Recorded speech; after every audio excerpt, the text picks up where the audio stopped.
Hey guys, welcome to the farm. We're gonna walk around and talk about some of the stuff we got going on today. And this month, it's March. Is it March? March 8th, 2023, in Western New York here. And I got the cold frame over here. We planted a couple days ago. This is still kind of experimental to see how everything works. We planted spinach in this one. I planted some onions in this one, and we'll see how it goes. You want to open one up? With those big nails there. One thing with this these cold frames is you got to have some way of keeping these lids down. The wind gets whipping and likes to chuck these up hard. So we clipped them down here on little staple there, the hook, which actually ripped out. Nice. Gotta fix that. But yeah, we'll see. I got these two planted. I'm gonna plant that one with carrots, and some other stuff. And we'll give an update when we're back and see how that's going. And then we got our fruit trees here, which the time to trim fruit trees is in winter or very early spring. And there's a lot of different ways to do it. You're basically trying to make it so the light can get in the center of the tree and you'll produce better fruit. I'm pretty happy with the way this one is here. This worked out well. You know, you can get lots of sun in there. You're trying to go out like this with it. So, I mean, there's real technical ways, and you also don't want branches touching each other. So if one's intersecting with another branch, it's good to trim that so that they can get plenty of light. Yep, so those are fruit trees. These fruit trees are... And you trim it at the base of the branch you're cutting off? You want to trim it... You want to trim it at like the... Not at the... See right here, the branch? Mm-hmm. And then the trees here. You want to cut it right there. I think it's called the collar. But it's best when you cut it there. Oh, we have some more trees over there too. Those are... right there. 4 more This trees. will be their second year. This is these guys' 4th season. We also put compost or manure around the base in spring and fall, so they grow aggressively. Yeah. Oh yeah, you can see the piles of it. They should produce pretty good this year. Just mounded. So it is getting close to spring. Takes a while here in New York. Yes, it does. Which is one of the reasons we've considered moving out of state and doing this somewhere else, just to get a couple more months of growing weather, planting weather. Basically, in this area we live, you got to get everything off the pasture in November. So everything's off the pasture in November, and then you can get it back on the pasture in May. Yeah, it's usually not before May. So the grass is growing in May. So that's December, January, February, March.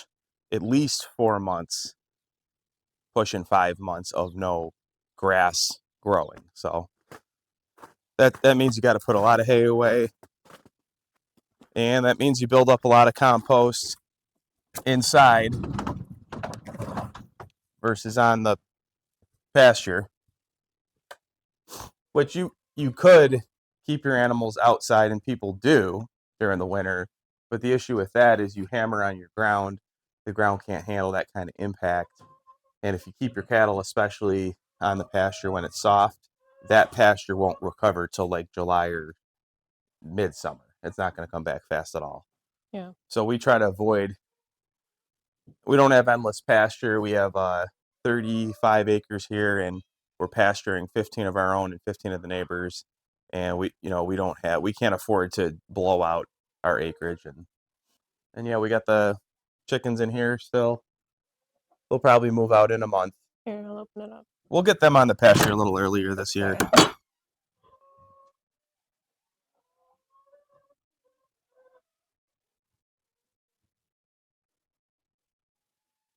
The benefit of having them indoors is you build a lot of good compost.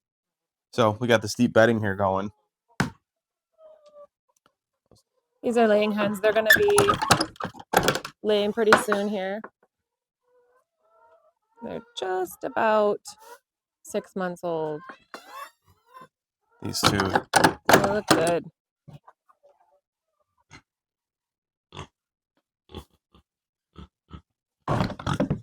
This is our boar. He's gonna be our new boar. He's pretty friendly. It's just him in here, so he's always wanting to be pet. He likes to be pet. Pigs are amazingly strong. I'll pet him till he's too big. Then I won't. He's nice. They scare me when they're real big. He hasn't nipped at anyone. He's hasn't shown any bad demeanor, which is good. Are you cute? You are cute.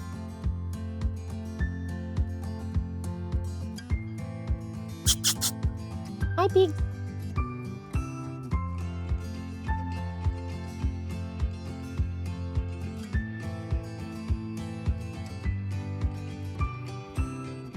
We scooped out some of the bedding here this morning, and we do deep bedding with all the animals. You can see it steaming. So we took some out because they're It's getting a little tall where they could maybe jump out. So we'll let this sit here, and it's cooking down pretty good. As you can see, this pile, as it cooks, it'll shrink.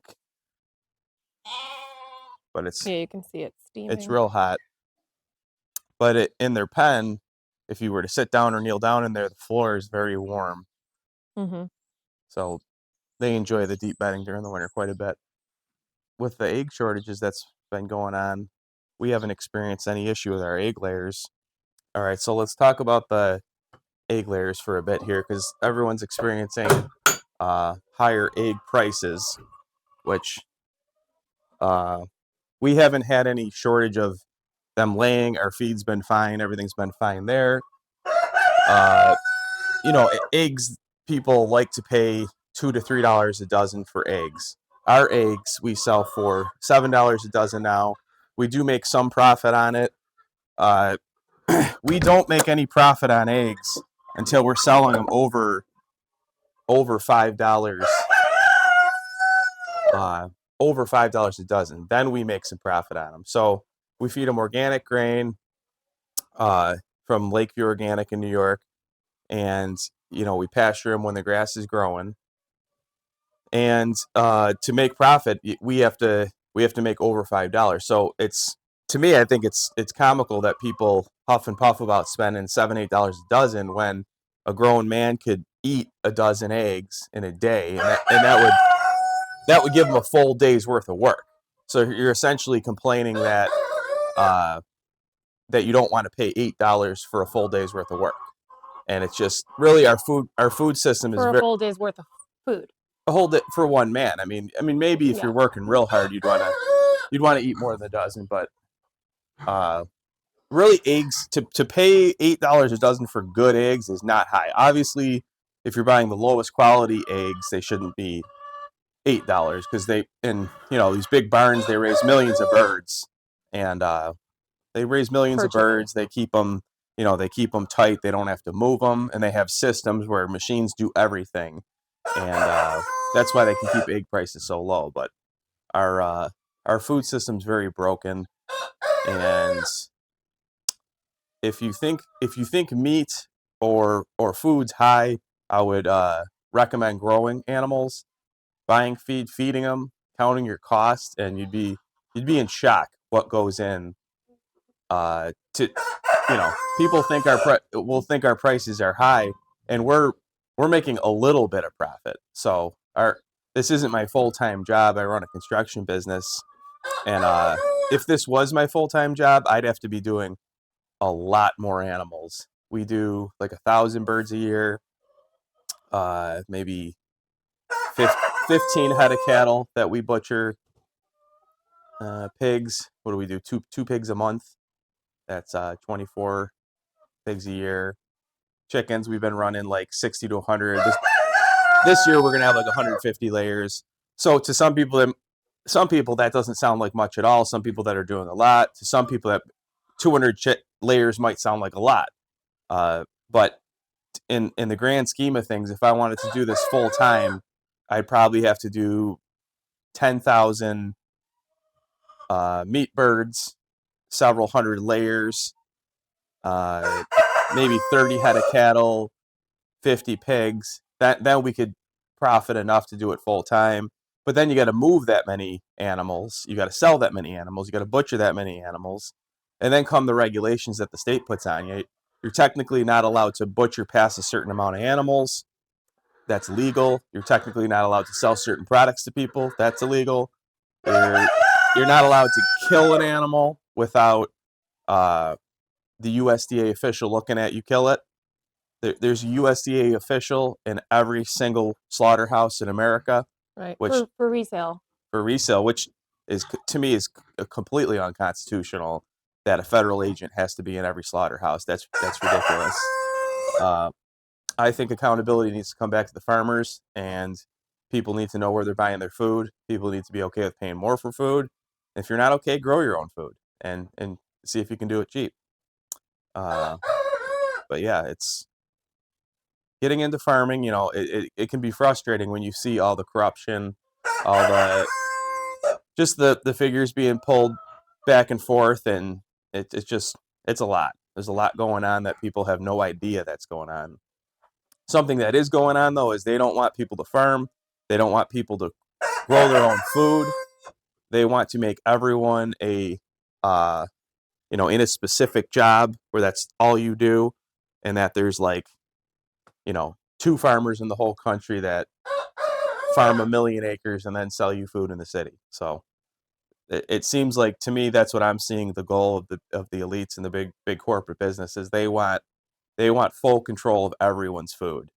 And that's why they're going to, they got these big systems that keep the food cheap. But once they got the full market, it'll be the biggest monopoly ever seen on mankind. That's what we're approaching. I think the average farmer is like 60 something years old. The average farmer, I think 62 years old, and 1 to 2% of the country farms. And then all the regulations on farming is what makes it hard. I can't cook a bowl of soup for my neighbor and sell it to him. That's illegal because I didn't do it in the right certified kitchen. I can't kill an animal and cut a steak off it and sell it to someone. It's illegal. There's red tape on everything, and